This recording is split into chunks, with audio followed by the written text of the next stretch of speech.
Good morning, dear students.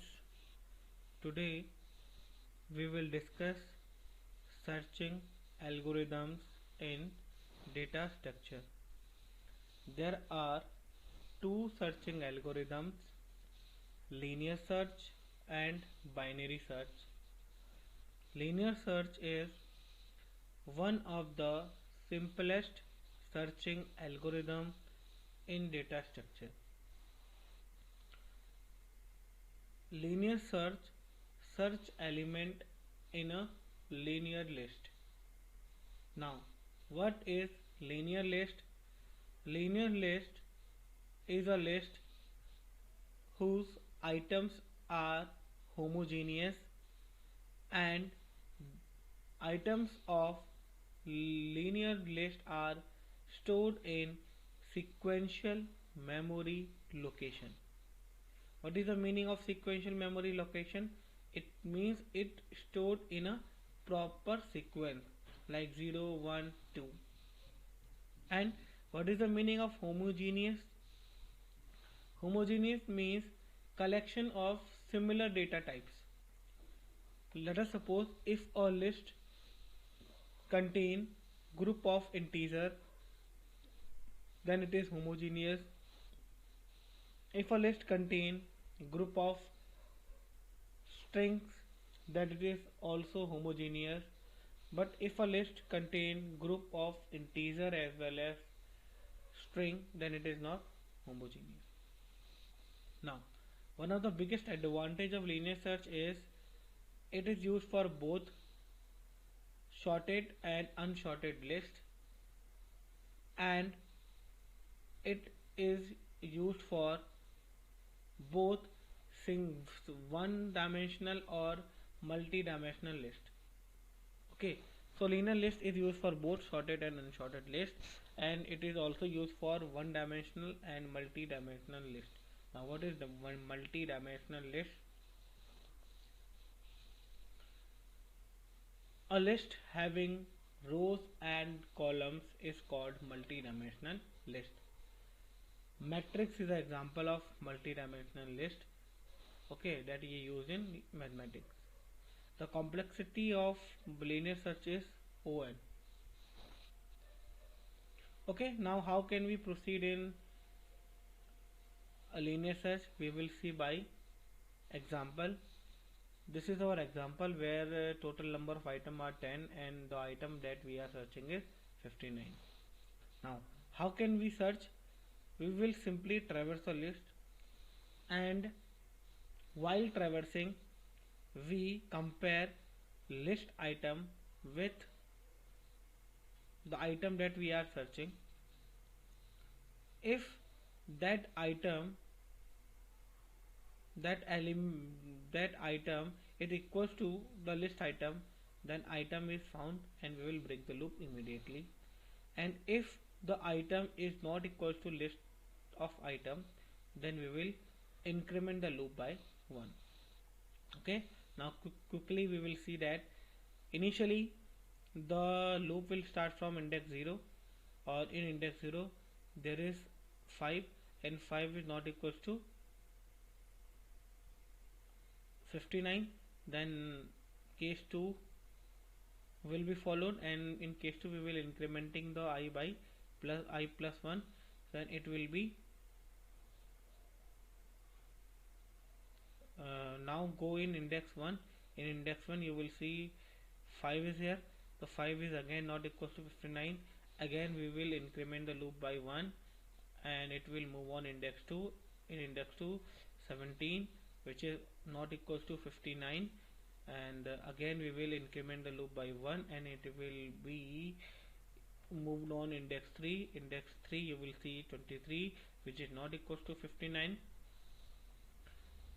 So again we will increment the loop by 1 and it will move on index 4. Index 4 there is 25.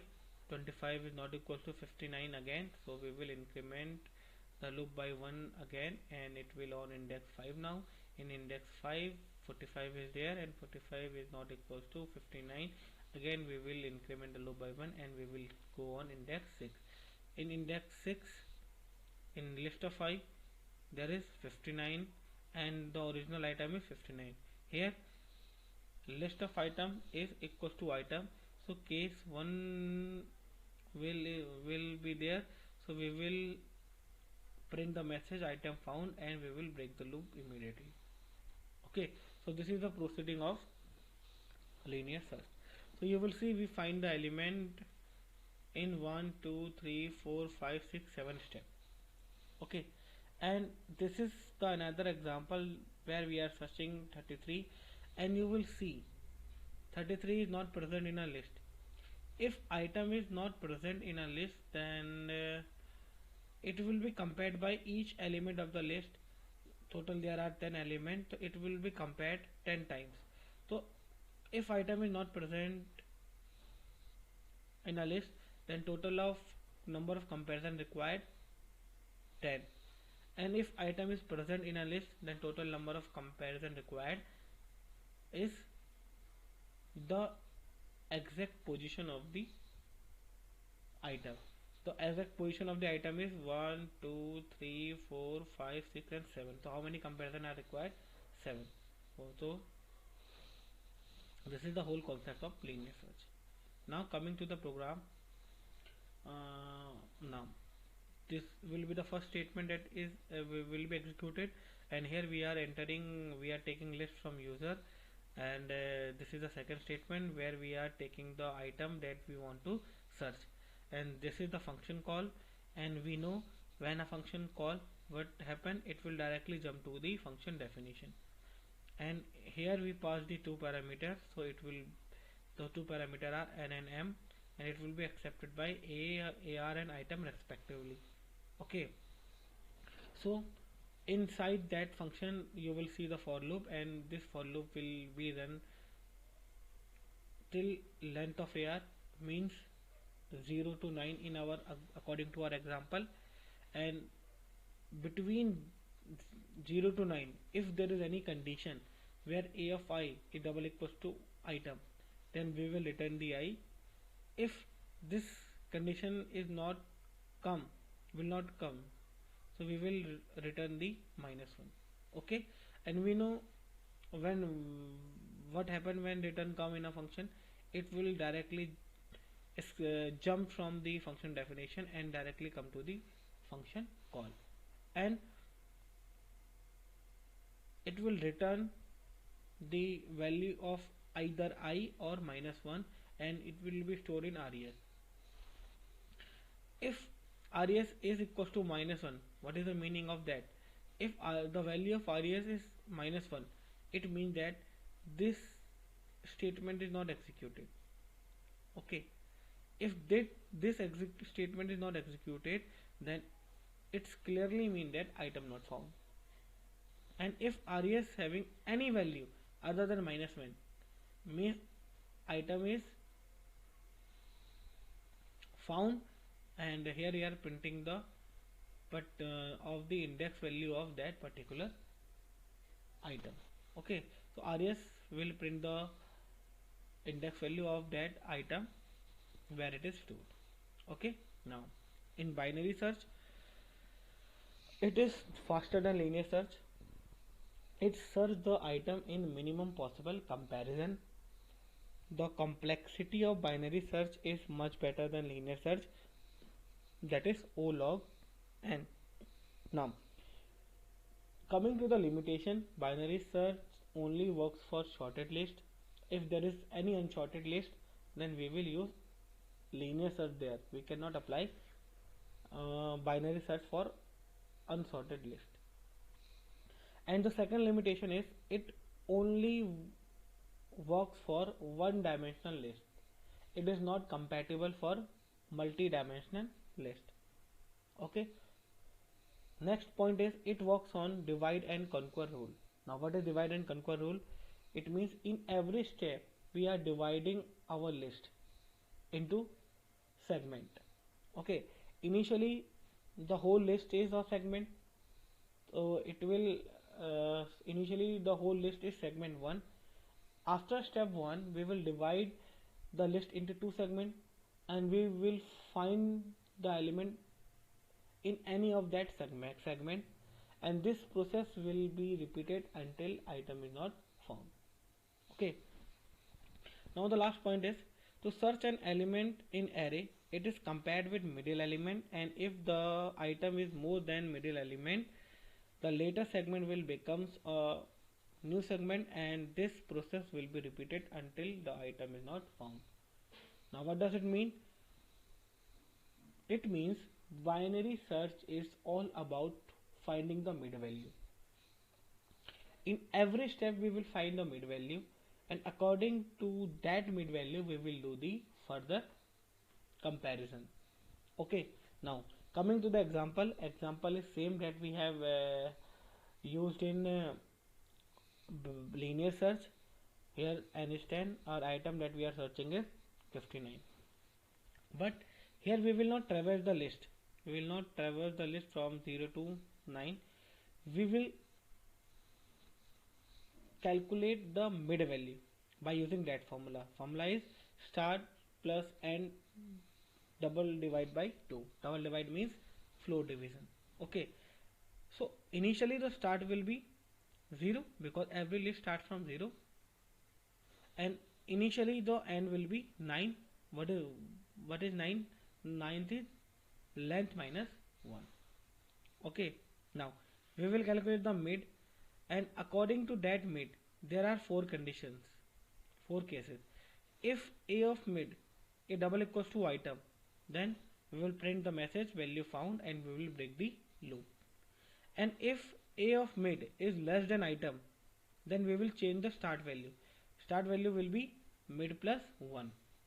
And if a of mid is greater than item, then we will change the end value by mid minus 1. And at last, if there is any case where start value is greater than end value, we will exit the loop. This condition generally comes when item is not found in a list. Okay, so quickly we will go to our example. Initially we know that the start value is 0 or end value is 9. Now we will calculate the mid value by 0 plus 9, floor division by 2. Answer is 4, and mid value is 4. So we will directly go to index 4 and we will check. In index 4 there is 25 and item is 59. So item is greater than a of mid. So this is case 2. And what we will do when case 2 comes, we will change the start value by mid plus 1. Mid is 4 and we will do plus 1. So here start will be 4 plus 1 5, and end value will remain same. Okay, now again we will calculate the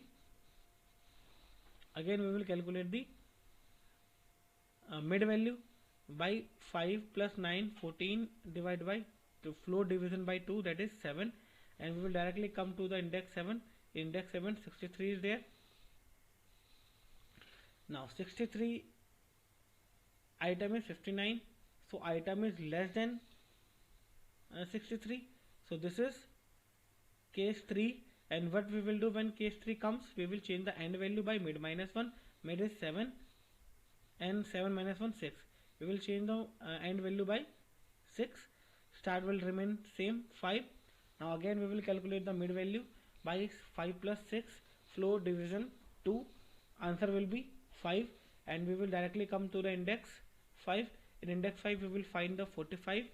Item is 59. Item is greater than mid value. Again case 2 will come, and in case 2 we will change the start value by mid plus 1. So mid is 5 and we will increment it by 1. Now start become 6 and end become 6. Again we will do the compare. We will find the mid value by 6 plus 6, floor division by 2, then answer is 6. Okay, now in 6 item is 59 and the original item is 59. So here case 1 will come, and if case 1 will come, we will print the message value found, and we will break the loop. Okay, so here you will see we have found the item 59 in 1 2 3 4 steps. In linear search it took 7 steps, but in binary search we find that element in 4 step only. Okay, so this is one example. Now we will take the second example in which item is not found. We are searching here item 60. Okay, now initially 0 is a start value and 9 is the end value, and we will calculate mid. It is 4, and we will directly come in to the index 4 where 25 is stored. 25 is obviously less than 60, then it is a case 2. Okay, now so in case 2 we will change the start value by mid plus 1, so it will be 5 now. Now 5 plus 9, 14. 14 floor division by 2 is 7, and that 7, 63 is there. So 63 item is less than a of mid, so it is a case 3. In case 3 we will change the end value by mid minus 1, so 7 minus 1 is 6. Again we calculate the mid value by 6 plus 5, 11 floor division by 2, answer is 5. In index 5, 45 is stored, and 50 or item is greater than a of mid here. This is a case 2. In case 2 we will increment the mid value by 1. So 5 plus 1, 6. So start value is 6 and end value is 6. Again we calculate the mid value. Mid value is also 6.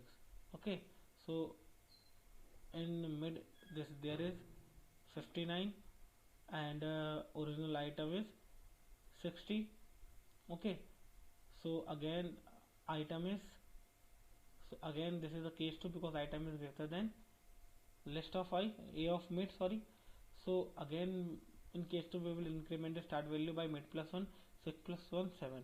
Okay, now start value is 7 or end value is 6. Now we will not calculate the mid value because you will see that start value is 7 or end value is 6. This condition is on case 4 where start value is greater than end value. If start value is greater than end value, we will exit the loop. Okay, so here you will see we will found that item is not present in a list is in 1, 2, 3, 4, 5 step only, but in linear list it took 10 steps. Here you will find a result in only 5 steps. Okay, now coming to the program, first statement is this where user is entering a list. Second statement is this, here user is entering the element which is storing in, and here we are calculating the length of the our list, and this is the function call in which we are passing list element and the length of list. And we know that when a function call, it will directly go in function definition. In function definition, list will be stored in ARR, and item will be stored in item, or length of the list is stored in alien. Now at start beginning is 0, last will be length minus 1 is, that is alien minus 1, and this loop will be run until beginning is less than last, because we know that when start value is greater than end, then we have to exit the loop. So in that case the loop will run till the start value is less than end value. Okay, so initial in every time we have to calculate the mid value. Mid value is beginning per plus last full floor division by 2. We know that there are 3 cases. Now we can, a of mid can be equals to item, a of mid can be greater than item, of a of mid is less than item. Now if item is equals to a of mid, then we will return the mid, and when you will see the return, the function definition will be terminated. Okay, else if item is less than a of mid, then item is less than, we will change the last value by mid minus 1, and else we will change the start value by mid plus 1. If it will not happen, then we will return minus 1. Okay, now res, there are two return statements. In first case, mid value is returned. In second case, minus 1 will be returned. So res is either store minus 1 or mid value. If res storing minus 1, which clearly means that item is not found, and if res is storing any value other than minus 1, which means item is found, and res is res is also printing, res is storing the mid value. In mid, index will be there, so it is printing the index value of that particular element. Okay, this is about the searching algorithm in data structure. Thank you, students, and keep revising.